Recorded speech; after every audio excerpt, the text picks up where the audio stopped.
Ian Happ, he has been consistent. He's been productive. We review what he's been up to with the Cubs and preview his 25-year and more.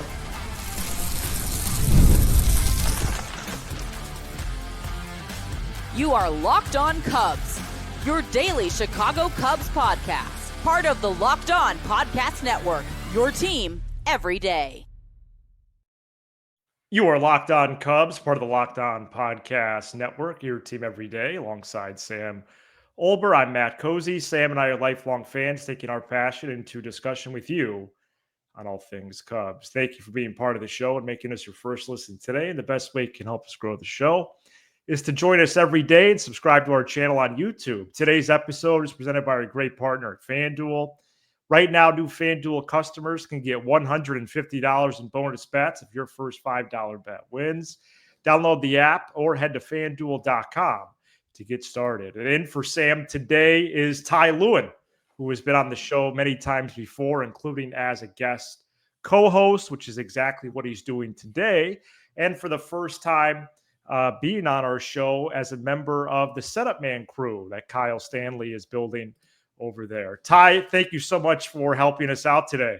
Absolutely, Matt. It's so good to be back.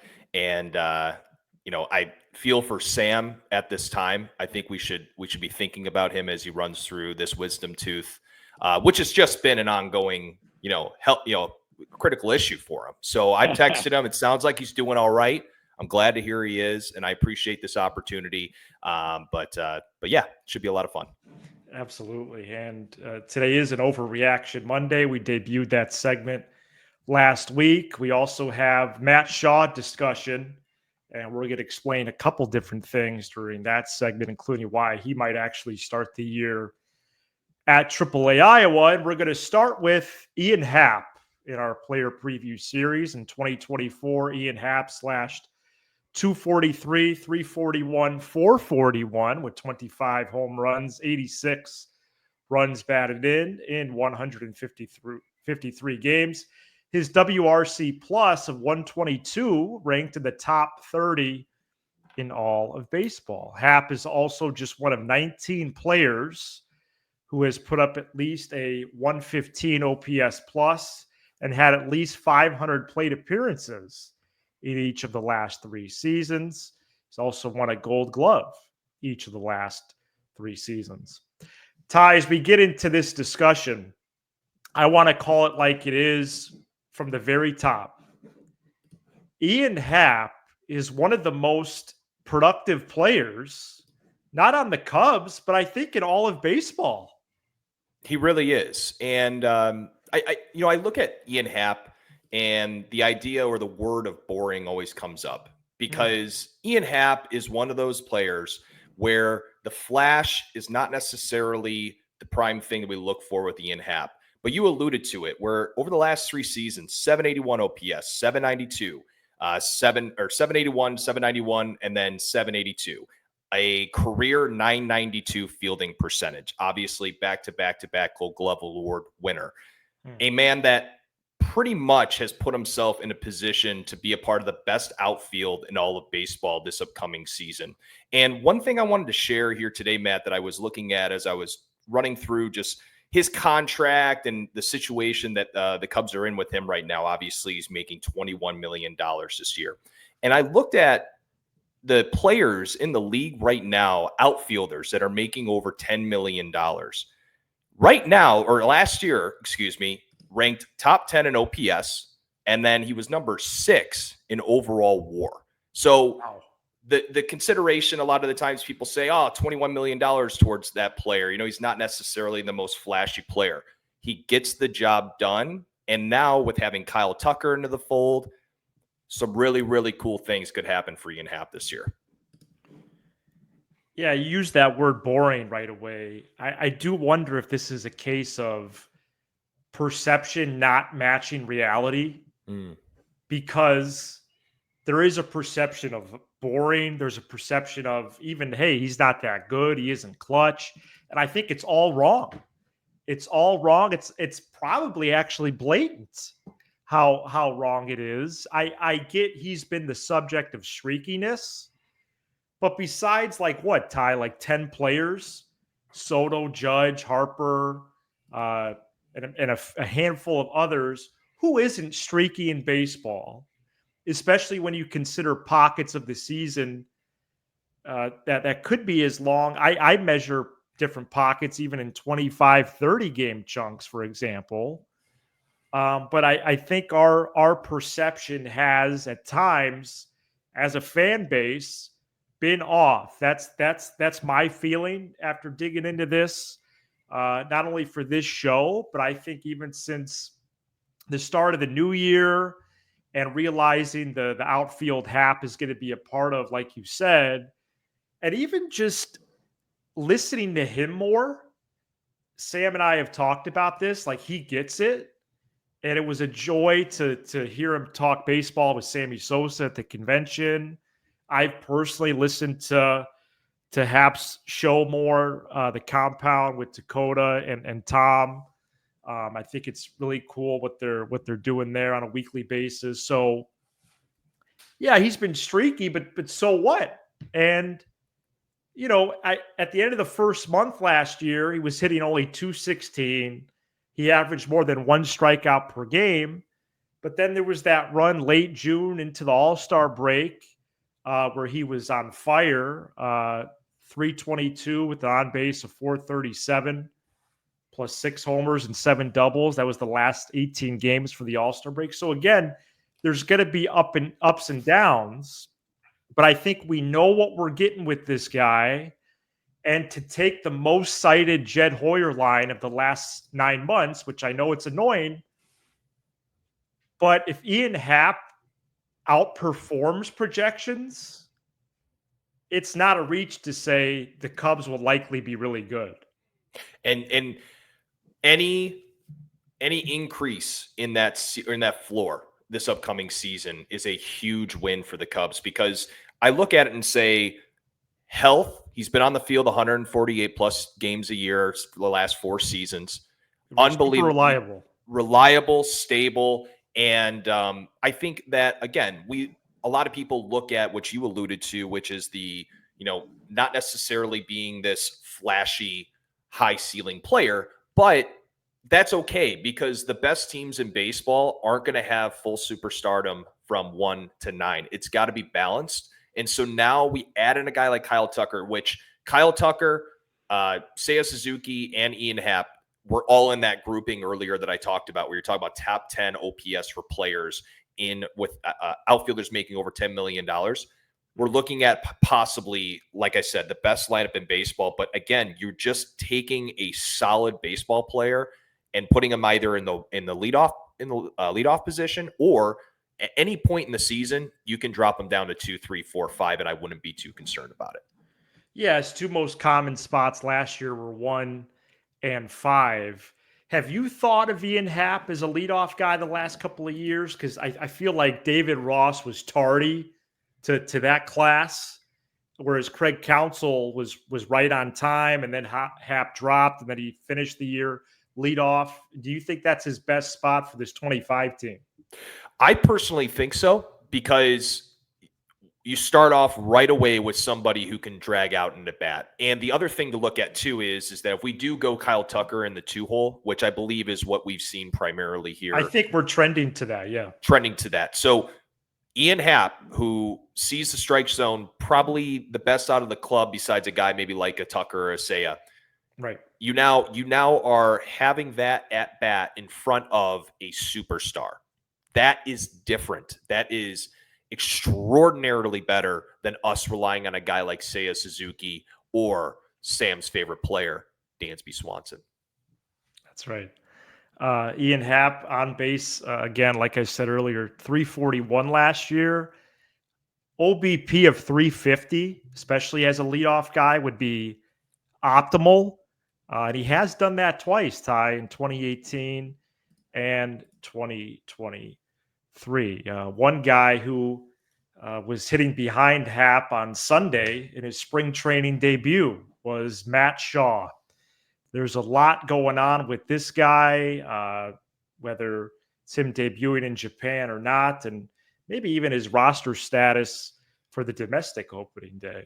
And we get to that right after this. Today's episode is brought to you by our great partner at FanDuel. When the game tips off, the NBA action is just getting started, and there's no better place to get in on it than FanDuel, America's #1 sports book. With FanDuel, you can place live bets throughout the game.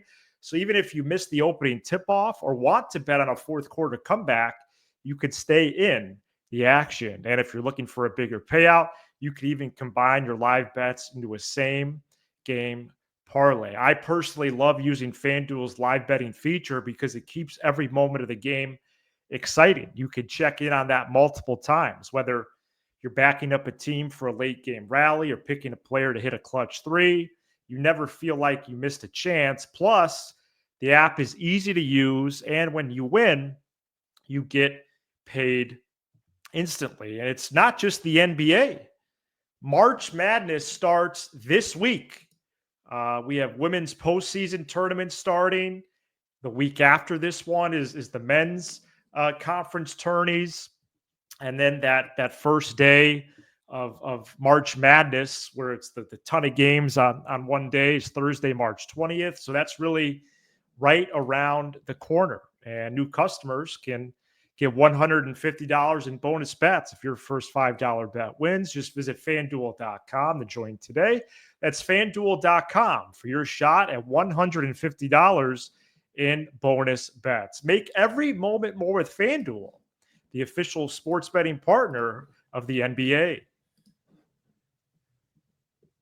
Matt Shaw made his spring training debut on Sunday, and despite his return, I'm going to explain why I think there's a outside chance, I would even say minor chance of him playing in Japan.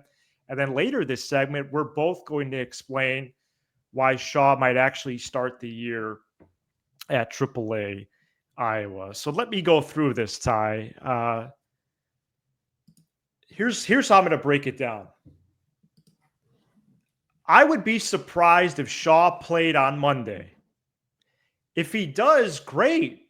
But then I'll be even more surprised if he plays a third consecutive day, Tuesday. And why I talk about that is because Craig Counsell and Jed Hoyer, actually, when he was in the marquee booth about a week ago, are both on record saying they want the projected starters to get 30 to 35 plate appearances before opening day on March 18th. Well, as we sit here to record, there are only 8 more spring training games plus the 2 exhibitions in Japan. Shaw is not going to play in all 10 of those games. None of the starters play every day. So why would Matt Shaw, who is returning from an oblique injury he suffered a few weeks ago, why would he play in the next 10 games? It's not going to happen. And that's what it would take to get to the 30 to 35 plate appearances and his time defensively too at third base. And even to do that, right, that would be 3 plate appearances a game. He'd have to play nearly the entire game, which also never happens in spring training. So what I'm trying to get to here is I don't think the math works out for Shaw to start at third base in Japan. I don't think the calendar is on his side. And my guess, Ty, is that an announcement like Horner's this past week could happen for Shaw maybe as soon as later this week. And I think it's encouraging to see him today. As we record here, the Cubs are in the midst of their spring training game with the Reds. But I don't see a path to him being in the Japan lineup. Yeah, and it would be a real shame. And I didn't realize that statement was made about the 30 to 35 plate appearances. That's a really good point for you to research and find out about and see, because realistically, if you really wanted to, why not bring Shaw to Japan, but have him as a backup in the lineup, right? And giving him those opportunities, maybe in maybe positions of the game where you need a solid bat off the bench, because likely if that if that does happen, where Shaw does not start at third base on opening day, right? It's going to be Yamamoto on the mound. I foresee, in my personal opinion, Gage Workman then, if he would be him or I would say probably Birdie, but I would say Workman, because I think Justin Turner is that better bat off the bench later in the game. But if that's the case, though, having Shaw as that backup, even on that taxi squad, maybe he's not a part of game one, maybe he's in game two. It's not the worst thing in the world. We don't need to push it. We don't need to put him in a position where we're possibly going to see a setback. So to answer your question, I would say I wouldn't be surprised to see this happen, but I think it would be an unpopular opinion or unpopular decision, I guess, by the Cubs in the eyes of the fans.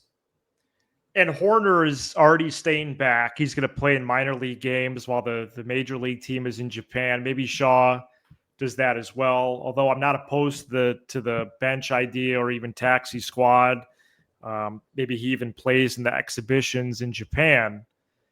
But yeah, the other players in the mix for both third and second, Gage Workman, Rule 5 player, who's been getting actually a lot of time. Quite a bit to play, which is nice. He literally leads the team in plate appearances, which I think is good by the Cubs, because if he doesn't make the team, then his reality really changes. He needs to be offered back to the Tigers as a Rule 5 guy and all that.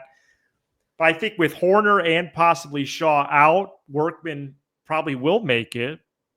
I don't know if he's a starter candidate, but the guys who would be are John Birdie, Vidal Brujan, Nicky Lopez. And again, that's a combo of second and third, plus the outside chance of Justin Turner playing third base for only the 2 games in Japan, or maybe one of the games, and then immediately returning to first base DH the rest of the way. What I'm interested in getting to is actually the larger implications for Shaw. Because, okay, he doesn't play 2 games in Japan. That's, 1% or less than 1% of the season. But I'm starting to wonder, Ty, given that combo that we just talked about of players, plus just the fact that Shaw was technically competing for the starting job anyway as a rookie, wouldn't you say there's also a minor chance that Shaw isn't on the domestic opening day roster on March 27 and instead begins the year at AAA? I'm going to say no. You don't think there's a chance? And this kind of goes back to the 30 to 35 plate appearances notion that you're talking about is that the ability to have those spring training games still happening when they come back after the Japan series, he's going to have that ability to get those games in. And what was really nice too, and obviously it was all over Twitter that we saw the other day with him facing Luke Little and Cade Horton. Like, he's still going to be facing some legitimate arms in camp. So if they want to keep it that way, and then the beauty of it all is that we're playing in Arizona. So I definitely see by opening day him having that opportunity to be at third base. Okay, so you don't have any service time theories or any oddities to what they could do. Okay, so I said it the other day, and you and I talked about it on our spaces. Yeah. I did make the point of, the Cubs are not necessarily too foreign to this concept of trying to hold players back and making sure that they keep that, couple of years of service time or an extra year of service time available. So I did make that point. I also thought that Matt Shaw wasn't going to play for a couple more weeks because I heard the O word with oblique, and I thought, this is something they're going to hold off on. So I would say at this point, I would hope that everything works out. Matt, just looking at the stats from our third baseman last year, you look at it, 556 OPS. I don't want to do that. It's just, I could go on, man, but please. You have the stats? Let's hear them. The Cubs third baseman in 2024, Matt, had a combined 556 OPS, slash line of 199, 266, 289. Defensively, 949 fielding percentage to 26 errors. Matt Shaw had, I think most Cub fans would agree, could probably do a little bit better than a 556 OPS. So absolutely. Also there's that prospect promotion thing, which could reward a team for starting a prospect from day one, like the Padres did with Jackson Merrill and Orioles did with a couple guys. So that could be something we dig into before March 27th. I did want to give a quick opening day roster projection, Ty. Oh, I'm so excited. I just updated this today. And, this is all has kind of a curve to it just because of the two games in Japan. But yeah, I have all of Lopez, Workman, and Brujan making it with Shaw and Horner out. Horner's for sure out. I think we hear about Shaw, by this Friday or something like that. Since the last projection, Colin Ray is in the rotation.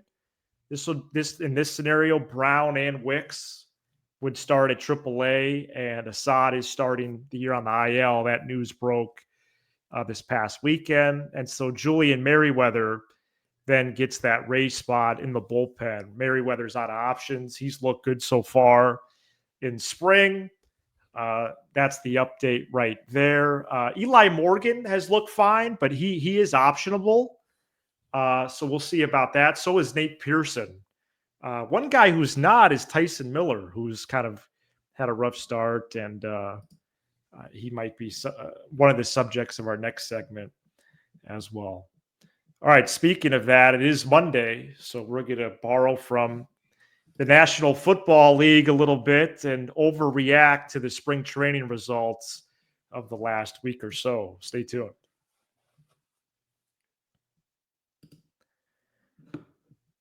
All right, Ty, Overreaction Monday to close out a Monday episode. We know about Happ, Tucker, and Seiya as a very clear top three. And I feel good about that. I would say that top three is probably like a top 7 trio in baseball. Maybe top 8, definitely top 10. If you like, and I think the Cubs offense has a chance to be a top 10 offense. I think those chances really increase if one of these 3 guys, but especially 2 of them, could be like that fourth for sure player the Cubs need / have, who could really just be a certainty in the lineup. And one of those is Michael Busch. He's 9 for 18 in spring training. This guy could be an all-star. He's tremendous. And I won't spoil my take a little bit later, but I was at the game last night when they were playing Kansas City in Surprise. And Cole Reagans is on the mound. And Cole Reagans obviously is, in my opinion, a top 10 pitcher in baseball, easily top 5 lefty. I would say even put him up with Skubal. Watching his 2 at-bats against Cole Reagans, I was trying not to shout out to let Turner spend some more time on the bench when a lefty is on the mound that day. I do truly believe this guy can really figure it out. And he's really proven it this spring thus far. I know spring training is, it's spring training, doesn't matter. Well, in my eyes, when you're facing Cole Reagans on the mound and you go laser to the middle of the field and then pull a ball down the line and be ahead of the pitch, I'd say that's some really, really good signs of good things to come. So yeah, he's been unbelievable this spring. That's encouraging. I'd like to hear more about your takeaways from the game on Saturday that you were at. The other guy, Ty, that's also hitting 500 is Pete Crow Armstrong, who's 7 for 14. He looked good against Reagans too, right? He looked tremendous, and the wind was pretty serious out to center field last night. So any ball that really got up in the jet stream, same with Moises Ballesteros on his bomb as well. But PCA, in my opinion, is starting to look as if he's really allowing himself to be himself. And credit to Craig Counsell for that. I know we've had a little bit of a rough stretch here from the beginning when it came to Counsell, but I think that overall what he's done and executed on is allowing the rookies to really find themselves. And now that PCA knows, hey, I have center field every single day and I'm allowed to be myself, he is chaos on the field, man. He really is. It's unbelievable. He's moving at a different speed. I am really excited to see what he can do this year. What else has encouraged you based off of spring training so far as we overreact a little bit here? I thought Ben Brown looked tremendous last night. His knuckle curve is disgusting. And what was really encouraging about that, too, in my opinion, Matt, was he's not holding back right now, and he's able to get after it right away. So I know that you had him not on the opening day roster, but I think that the way he's looked thus far makes me think he's going to go down to AAA if he does and do extremely well right away. But it would be I'd be hard pressed to not see him at least by the domestic opening day in AZ. I will be there, and I really would love to see him come into the ninth and shut it down. But that's not going to happen. That's an overreaction as well. But I am very excited and have been thoroughly impressed with the way he's looked thus far as well. Well, if he stays healthy, I think he does finish the year as a reliever. I don't know about the ninth, but I think he finishes in the pen. And I think like a Wicks could too. It's just right now I like Council's perspective. With 162 games left, the people that project as starters, they need to start games now. Mm-hmm. And then in August, September, okay, maybe those dudes become relievers. So I like what he's dishing out with that. My one overreaction on the opposite end as a concern is if I had to take a reliever right now to make the opening day roster, but to not be on the roster on game 162, it's Tyson Miller. And we saw a couple guys last year make it, Quas, Neris. I think there was one more who didn't finish the season with the Cubs. And I think Miller is a guy right now, again, after he's pitched like 2 innings. But I do wonder if, whether it's arm slot, whether it's age, I wonder if, that doesn't sustain as much as we would like. I would agree. He's definitely not necessarily looked the part. And guys that had a rough start right away, Thielbar, for example, really came into the fold right away. So you could tell that they kind of found it with Zombro and Hottovy with him, which was really nice to see. And it just doesn't seem like an arm that is really has an opportunity in the pen. There's really not a spot that I see him in really at this point. I mean, besides that, whether it's a blowout, whether we have a lot of, let me ask you this. So let me put you on the spot. So the Cubs lead going into the 6th on opening day, right? Mm-hmm. Imanaga is done. Maybe there was a bridge guy in the 5th. Maybe there wasn't, because maybe Imanaga will be super efficient. Who do you have in high leverage right now? Because I don't think it's Miller at all. No, and I don't see it that way. I actually could see Merriweather getting to that point this year because of how great he looked. But if I'm looking at high leverage right now, I'm looking at Presley, Hodge, and Brazier, and then Thielbar, of course, as your lefty specialist. But Eli Morgan, Miller, Pearson, and Merriweather at the beginning are going to be in low leverage positions. But yeah, it's not really finding a spot for me right now for Miller. Any other things that stick out for you one way or another? So one of the things that I had noticed when I had the pleasure of going over to Sloan and going to watch their workouts go on, and I watched Dansby's BP, and I know, and BP, I know people, it's not necessarily what you're looking for when it comes to, outlining success for a player. But I did see him generally have one of the best BPs that I've seen out of all the players that were there, because he was center to right center, and the ball was getting backspin and elevating. And maybe it's just that it's spring from his standpoint, which is he must be really, really focusing on, I'm not going to try to pull the ball as much, because if you look at his numbers over the last couple of years, his pull percentage has really increased over the last 3 seasons. So I would just say my only concern, I guess, right now is that I haven't seen that really pan out yet. He had one swing the other day that Sam actually tweeted about, that he had a nice swing. I believe it was a double off the wall. So that was encouraging. But that's a tough thing, Matt. It really is. To really change your approach from season to season is incredibly difficult. And I haven't seen what I'd like to see thus far, but hopefully that'll change here soon. I've really enjoyed both on air and really way more frequently off air relationship with well, with you, of course, but with Kyle over at the Setup Man. And Ty, I think you're a great addition to that team. I'm glad that you landed there, and I just wish the best for the Setup Man crew and finding your fit over there. And I think you're going to see a lot of good things from Ty and the Setup Man this year. And I hope it's a good year for all of us in Cubs world.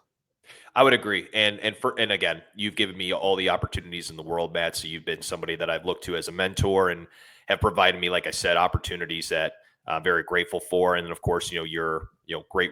I really appreciate you recommending me to Kyle, and now having the opportunity to work with Kyle.